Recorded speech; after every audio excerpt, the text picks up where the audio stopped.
You ungrateful little girl! After all we've done for you? My mother screamed as a half-filled wine glass smashed against the tile, shattering into 100 sharp pieces. My brother's engagement party screeched to a halt. Everyone turned toward us, their polite conversations silenced by my mother's fury, and the very public display of what had been our private nightmare for years. I stood frozen, glass shards around my heels, the sting of humiliation far worse than any fear. I hadn't even raised my voice. All I did was refuse to lend them $60,000 for a wedding they couldn't afford. My fiancé, Leo, hadn't arrived yet. But when he did, what he said changed everything, revealing a truth that no one in that room was ready for. That was the day. I stopped being their wallet and started being myself. But I'm getting ahead of myself. Let me start from the beginning. Growing up in a quiet neighborhood in Spokane, Washington, I learned early on that survival didn't depend on love. It depended on obedience. Our house wasn't poor, but it wore its budget on its sleeves. My father, George, was a school administrator, and my mother, Beverly, was, well, whatever she needed to be to make herself look good. PTA president, community theater star, charity board volunteer. None of it paid a cent, and none of it mattered unless it put her at the center of attention. Then there was Ryan, my younger brother, the chosen one. If he got a C, it was because the teacher didn't understand his brilliance. If I got an A, it was because I tried too hard or was showing off. I learned fast that doing things for praise wasn't worth it, because the praise was reserved. For him, I stopped asking for things by the time I was 13. A ride to science camp? Too far. New shoes for debate? Ryan needs basketball gear first. The message was clear. If Ryan wanted it, we found a way. If I wanted it, I was being selfish. And so I became independent. I saved up from babysitting and tutoring, applied to college behind their backs, and earned a scholarship to UCLA. When my acceptance came, Mom didn't congratulate me. She screamed at me. "We had a plan, Eliza. You were going to help Ryan apply next year. Now who's going to coach him through it?" "I'm not Ryan's parent," I said. That earned me 2 weeks of silence and a canceled birthday dinner. But I went. I moved to California with 2 suitcases and a duffel bag of ambition. I worked night shifts at the university library and served brunch at a cafe on weekends. I had no safety net, no support. And yet, I never once called home to ask for help. Not because I didn't need it, but because I knew it wouldn't come. My roommate Serena became my lifeline. She came from a messy family too, but with a kind of resilience I admired. She taught me that boundaries were not cruel, they were necessary. I majored in business economics, fueled by a mix of spite and survival. I didn't just want success. I needed it, to prove I was more than the afterthought of our family. After graduation, I landed a job at one of the top investment firms in LA. It wasn't glamorous at first, more spreadsheets than suits, but I climbed fast. By the time I was 26, I was a senior portfolio analyst managing 8-figure accounts. I was building a real life, and for the first time, it felt like mine. Then came Leo. We met at a leadership conference in Seattle. He was on a panel discussing responsible investing and community reinvestment. I was only supposed to be in town for 2 days. We talked over coffee, then dinner, then every day after that. Leo had inherited a struggling logistics business from his grandfather and had turned it into a green shipping company. Smart, grounded, patient, he saw through my sarcasm and spotted the quiet fear underneath, that I was still waiting to be pulled back into my family's chaos. A year later, he proposed during a hike overlooking a lake near Bend, Oregon. No photographers, no audience, just him, a single question, and a small opal ring that had belonged to his grandmother. He never once asked how much money I made. He just cared about what I wanted. We decided on a small wedding in Oregon, simple and beautiful. But my mother had other plans. She wasn't thrilled that I was engaged before Ryan. "Don't make this a competition," she said. "Your brother's been through a lot. Let him have his moment." He had been dating Camille for only 5 months when he proposed, and suddenly their wedding became the family's big event. My mother planned a grand engagement party at a winery, hired a band, even got a custom neon sign that read, "Forever, Ryan and Camille." When she called to ask me for a contribution, I expected a modest request. "Eliza, it's nothing. Compared to what you make," she said. "Just $60,000. Think of it as a gift for the family." I blinked. "Mom, I'm paying for my own wedding. That's already more than enough." This is your brother's future, she snapped.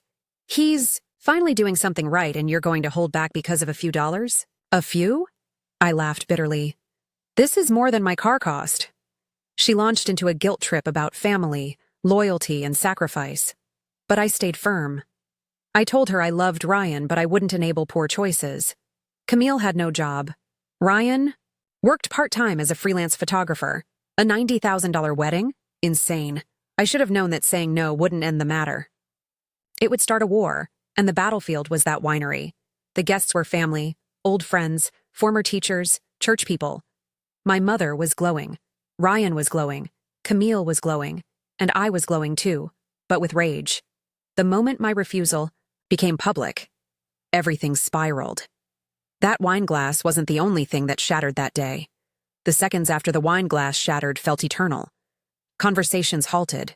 Forks froze midair, and Camille's father looked visibly horrified. As red wine bled into the white tablecloth, my mother's hand still trembled slightly from the throw, her face pinched with something between shame and stubborn pride.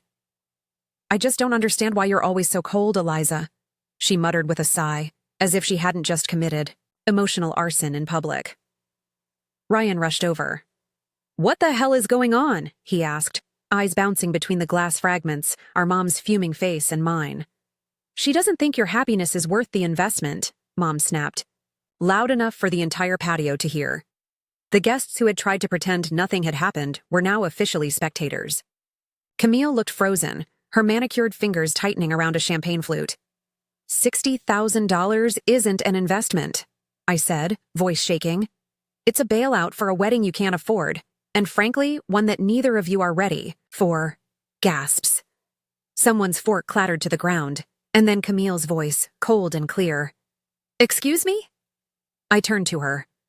You and Ryan have been together what, 6 months? Neither of you has stable income. Your job is modeling perfume on TikTok, and his is photography gigs that don't pay rent. I'm not saying you don't deserve happiness, but you don't get to demand someone else fund it. Mom hissed. You have no right to lecture them. You always think you're better than this family. I laughed once, sharp and tired. No, Mom. I just think I don't owe you my bank account. That's when Leo walked in. He had driven straight from a conference in Seattle, still in slacks, and an open-collar shirt, holding a small overnight bag and looking like the only adult in the room. Eliza? He asked, seeing the broken glass in stunned silence. I turned to him and tried to smile, but it came out crooked. We were just celebrating family values. Mom smoothed her blouse and changed her entire posture the moment she saw him. Leo, you're just in time. Eliza and I were having a small miscommunication. Leo looked at me, then at the room full of eavesdropping guests, then down at the stain near my heels. Really? Because it looks like your mother just tried to humiliate you in public. There was a long silence. I'm sorry you had to walk into this, I said quietly, reaching for his hand. But he wasn't going to stay quiet. Actually, he said, stepping forward, this is a perfect time to tell the truth, since everyone's here. Eliza didn't want anyone to know, but maybe it's time. I tried to stop him with a warning glance, but he squeezed my hand and went on. Eliza has been paying her parents' mortgage for the last 2.5 years, he said, turning to the crowd. Did any of you know that? She didn't want credit or attention. She just didn't want them to lose their home when her dad's pension took a hit. A stunned silence followed. Camille dropped her flute. She also paid off Ryan's credit card debt last year, Leo continued. And she's been sending monthly anonymous checks to help cover Camille's dad's medical bills. You thought that was from some local charity. It was Eliza. My mother looked like someone had slapped her with a velvet glove. That's not, she didn't. I have the transfer records, Leo said. She never wanted thanks. But don't you dare paint her as selfish. Aunt Sandy put a hand over her heart. Uncle Dean looked like he wanted the floor to swallow. Him? Ryan gaped at me. You paid off my debt? He asked, his voice weirdly fragile. I thought it just disappeared. I shrugged. You were struggling. I wanted to help. Camille's mom muttered, So you're the one who's been covering our insurance gap? Then louder, You don't even know us. I didn't need to, I said. It was the right thing to do. My mother, now visibly red with rage, muttered, Always the martyr, always needing to look like the hero. Leo stepped closer to her. She didn't want to be a hero. She just didn't want anyone to suffer. But you You've turned her into your piggy bank and punching bag. For years. That ends today. And that's when the murmurs started. Quiet at first, then louder. My cousin Stephanie whispered. I had no idea.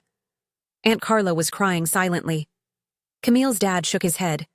But it was my father, quiet, passive George, who finally broke the silence. She did all that? He asked, his voice rough, with emotion. You paid for our mortgage? I nodded, blinking fast.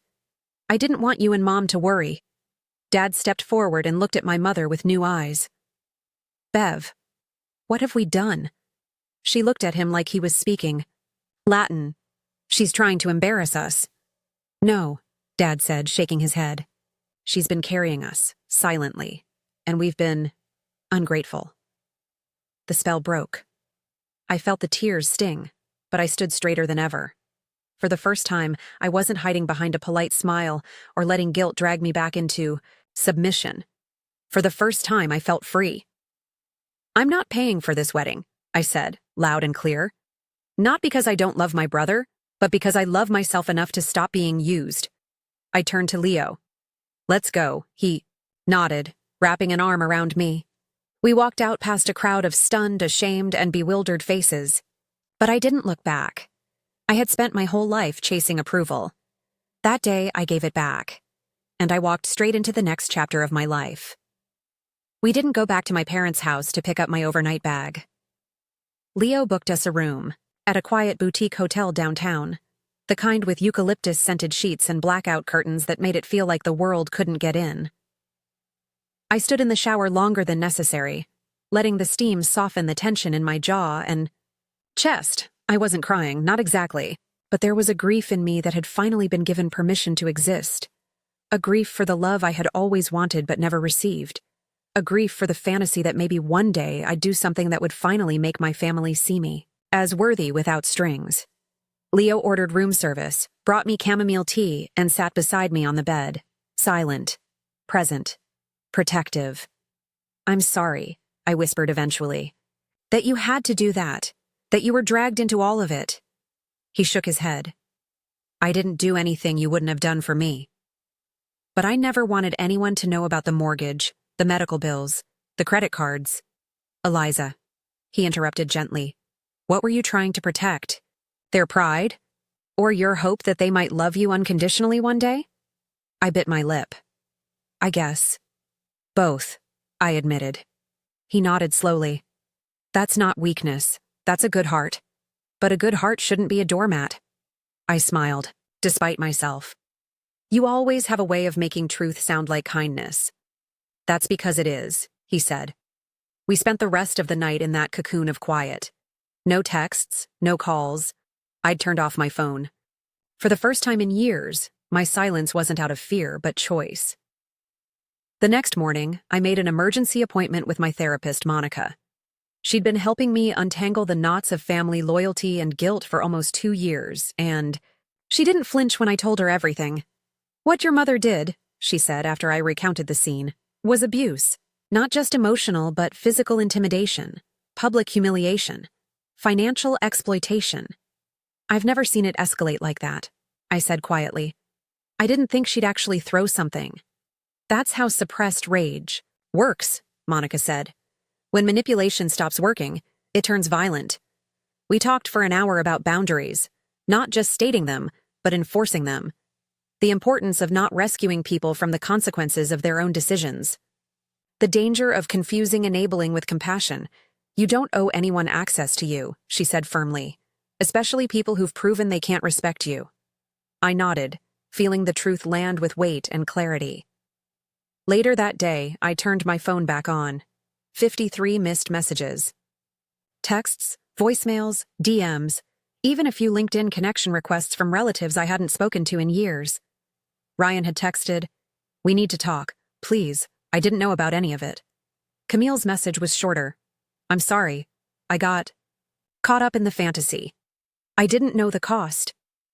My mother had left 6 voicemails, each more desperate than the last. The last one was chillingly calm. "Family forgives, Eliza, but I won't be shamed like that again.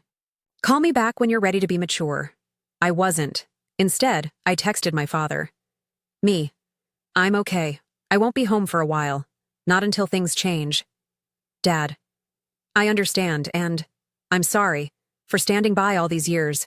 That was the first apology I'd ever gotten from him. And it mattered. Not because it changed everything, but because it was real.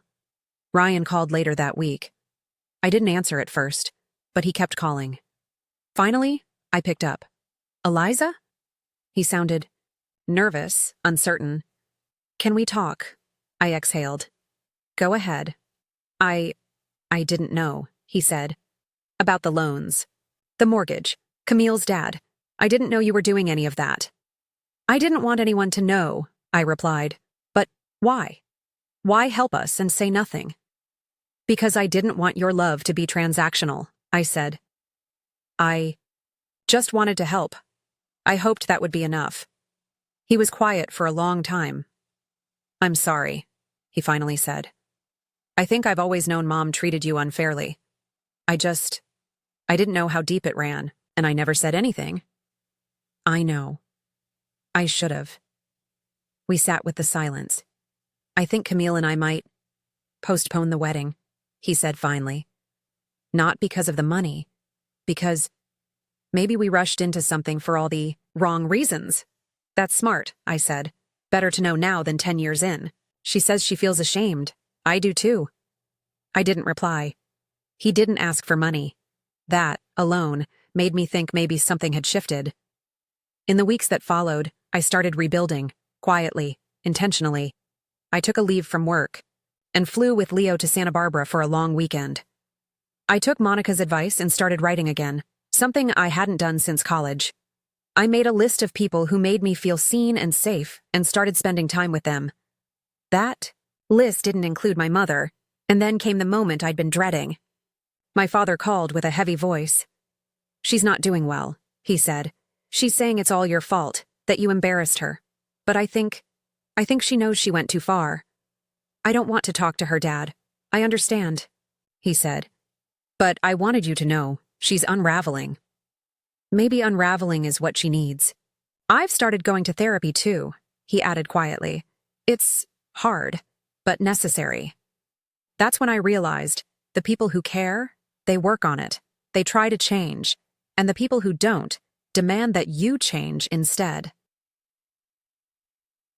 3. Weeks after the winery blowout, I returned to work. My assistant Julia looked at me with cautious sympathy as I stepped off the elevator. Welcome back, boss, she said gently.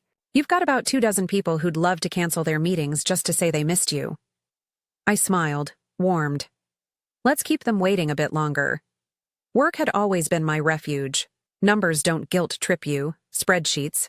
Don't throw wine, and colleagues don't expect you to sacrifice your future for theirs. In some ways, I felt more at home in boardrooms than I ever did at the family dinner table. Still, even in the quiet hum of professionalism, I could feel the emotional weight lingering. That's the thing with trauma.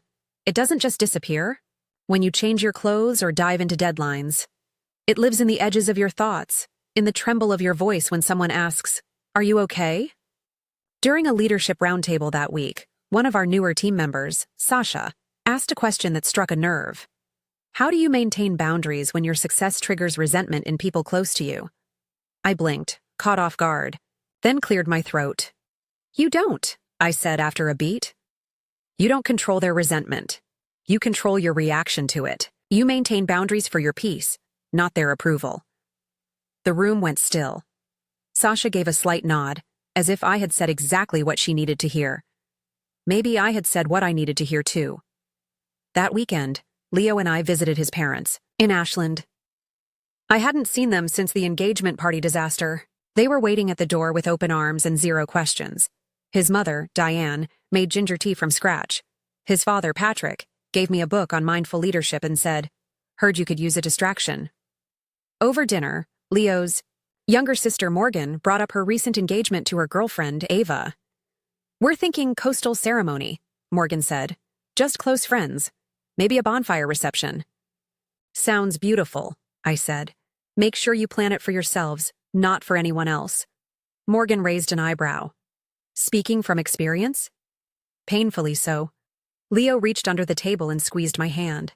We didn't need to say anything else. Later that night, sitting on the porch swing, Diane turned to me. Leo told us a little, she said gently. About your family. About what happened. I stared out at the dark, the chirp of crickets filling the silence. Was it always like that? She asked. No, I said. It was worse when it was subtle.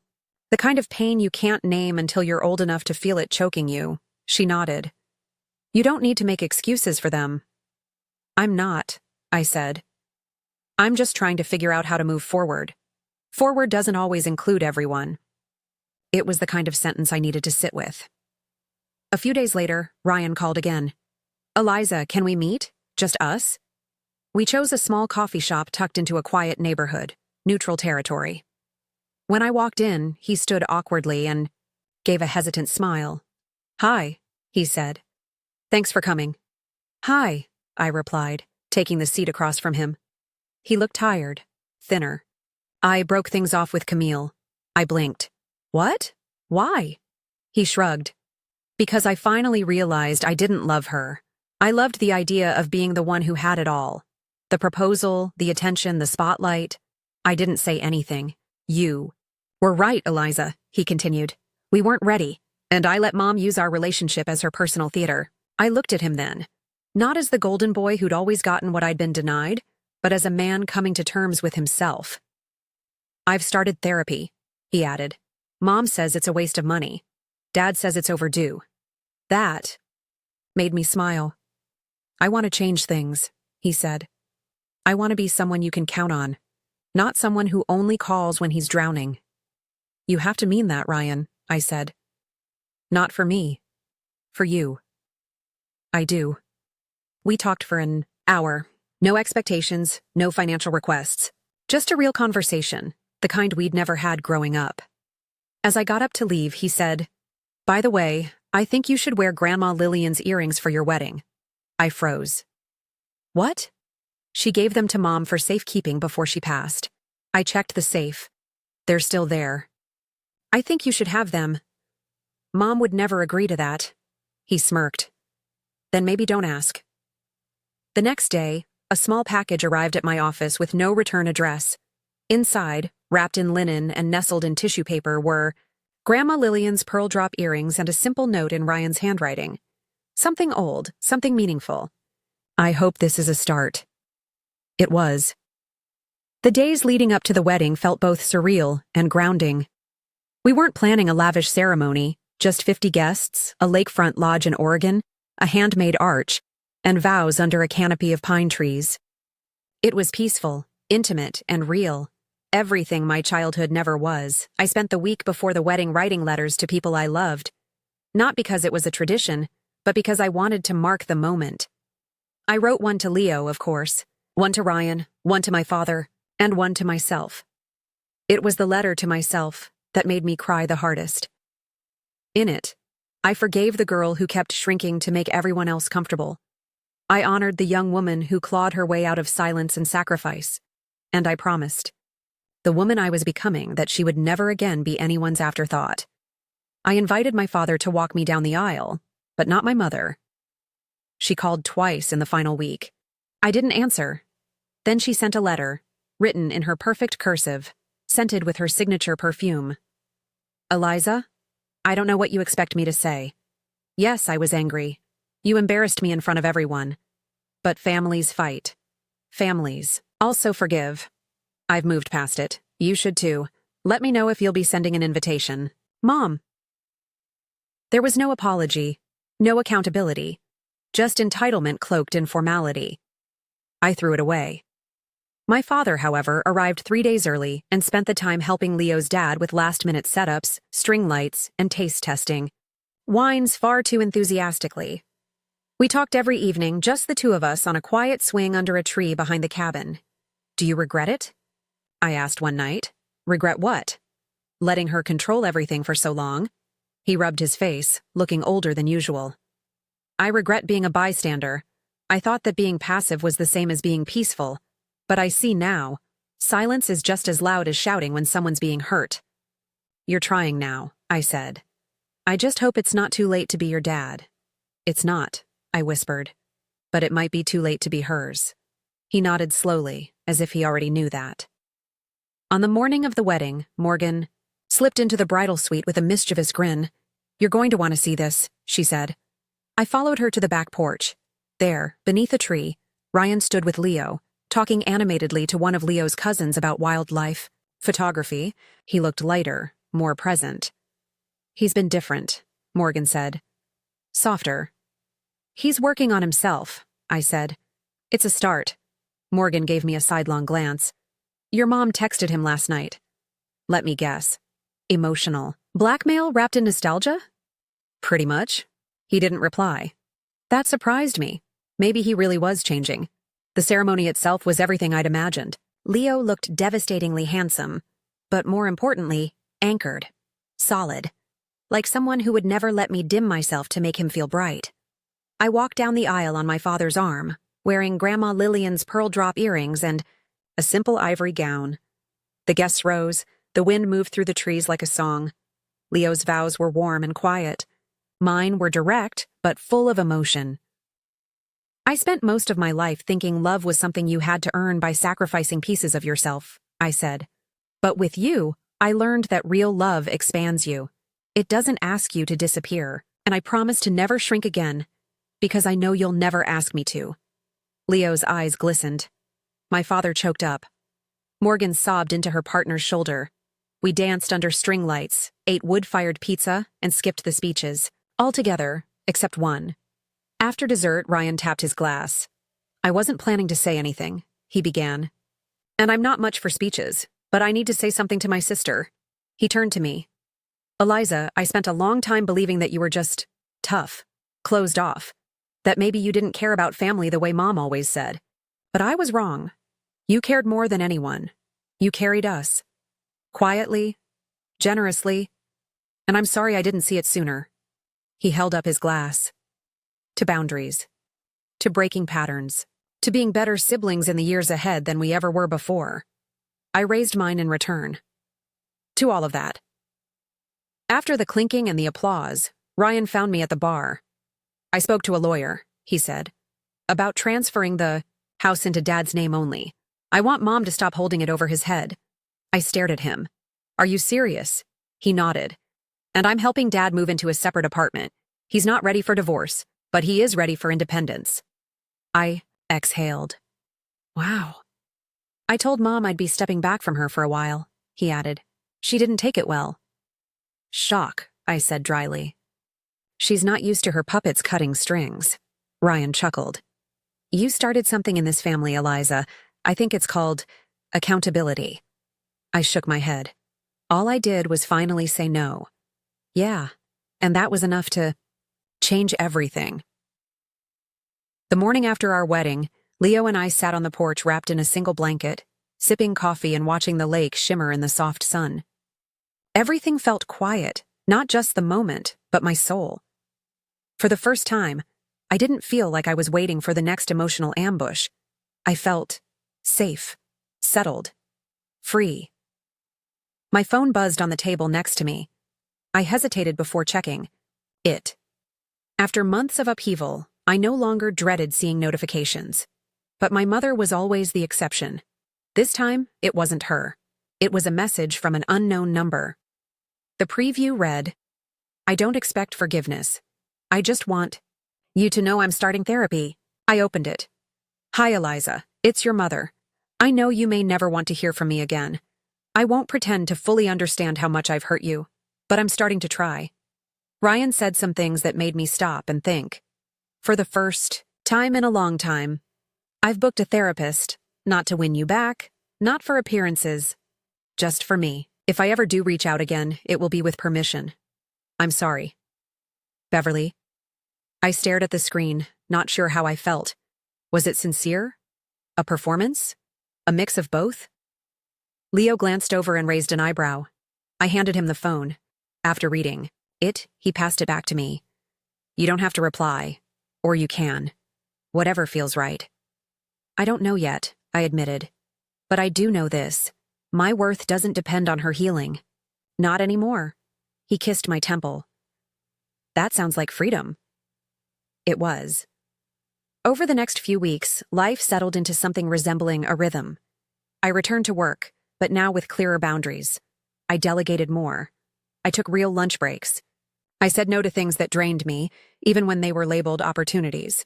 I started volunteering with a nonprofit that mentors young women in finance. Girls like I had been, who didn't have a support system. It felt like closing a circle. My relationship with Ryan stayed consistent. He kept showing up, not with excuses, but with effort. He found an apartment close to Dad's new place and started freelancing with more discipline. For the first time in our lives, our conversations weren't awkward, defensive, or transactional. They were real. As for Dad, his independence looked good on him. He picked up woodworking, joined a book club, and even began writing short essays about parenting regrets and midlife change. He emailed me one titled, "The Daughter Who Raised Me." I cried reading it. My mother kept her distance, just as she promised. I didn't block her, but I didn't open the door either. I wasn't ready. Maybe I never would be. And that was okay. One afternoon, while sorting through some old files for a charitable trust I was managing, I found a quote scribbled in my college notebook. Sometimes the strongest boundary you can draw is the one that says, "I will not sacrifice myself to keep the peace." I'd written that during a lecture on negotiation strategy. At the time, I thought it applied to clients and contracts. I didn't realize it would one day become my personal creed. It took a broken wine glass, public humiliation, and years of quiet endurance for me to finally learn that real love, whether from a partner, sibling, friend, or parent, is not measured by obligation, but by respect. Respect for your time, your energy, your right to say no. And so, if you've ever been the one who was always the responsible one, the reliable one, the quiet fixer, I want to tell you this. You are allowed to draw lines. You are allowed to be celebrated, not just tolerated. You are allowed to choose peace over performance. That's not betrayal. That's self-respect. And sometimes that simple act, saying no when everyone expects you to say yes, is the most courageous thing you'll ever do. Thank you for watching my story. If it reminded you of your own, I hope you take this as your sign. You are not selfish for protecting your light. You are just finally learning how to shine. If this story touched you, don't forget to subscribe. It really helps us grow and bring you more powerful real-life stories. Like the video and share your thoughts in the comments. Let's grow together.